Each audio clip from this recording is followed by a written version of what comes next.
បាទជំរាបសួរបងប្អូនជនរួមជាតិទាំងអស់ជាទីមេត្រីនៅពេលនេះខ្ញុំបានបែនពុទ្ធធានអ្នករាយការណ៍ពិសេសកំពុងមានវត្តមាននៅមុខផ្សារចាស់ដោយបងប្អូនបានឃើញហើយថាផ្សារចាស់នៅព្រឹកនេះគឺមានទិដ្ឋភាពខុសពីថ្ងៃធម្មតាដោយសារថាមានអគ្គិភ័យកើតឡើងមួយកំឡុងម៉ោង6ព្រឹកគឺម៉ោង6ហ្នឹងគឺភ្លើងចាប់ដើមឆេះពីក្នុងផ្សារនេះតែម្ដងគឺក្នុងផ្សារហ្នឹងហើយបន្តមកហ្នឹងយើងឃើញថាឆេះដបងឡាយហ្នឹងគឺមិនមានឡានទឹកណាមកច្រើនទេក៏ប៉ុន្តែរយៈពេលពីម៉ោង6ដល់ម៉ោង8នេះគឺ80%នៃបរិវេណក៏ដូចជាតូបលក់ដូរមានទាំងលក់ផ្លែឈើលក់គ្រឿងចាប់រួយលក់សម្ភារៈប្រើប្រាស់ប្រចាំថ្ងៃគឺ80%ឆេះខ្ទេចតែម្ដងហើយយើងឃើញថានៅពេលនេះអាជ្ញាធរបានគ្រប់គ្រងស្ថានភាពនេះបានហើយគឺថាមិនឲ្យរីករាលដាលដល់ផ្ទះប្រជាពលរដ្ឋនៅជិតៗនេះទេក៏ប៉ុន្តែទោះបីជាយ៉ាងណាក៏ដោយយើងឃើញថាផលិតផលមានផ្លែឈើមាននំមានសម្លៀកបំពាក់អីផ្សេងៗនេះគឺឆេះអស់តែម្ដង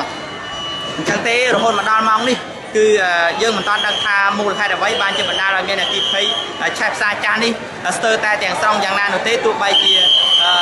ឡានទឹកបានមកដល់យ៉ាងណាក៏ដោយហើយយើងឃើញថាទិដ្ឋភាពនៅព្រឹកនេះគឺថាមានការផ្អើលឆោឡោខ្លាំងមែនទែនដល់ពេលនេះខ្ញុំបានបែបពុទ្ធវិទ្យាធ្វើសេចក្តីរាយការណ៍ពីផ្សារចាស់ក្នុងរាជធានីភ្នំពេញ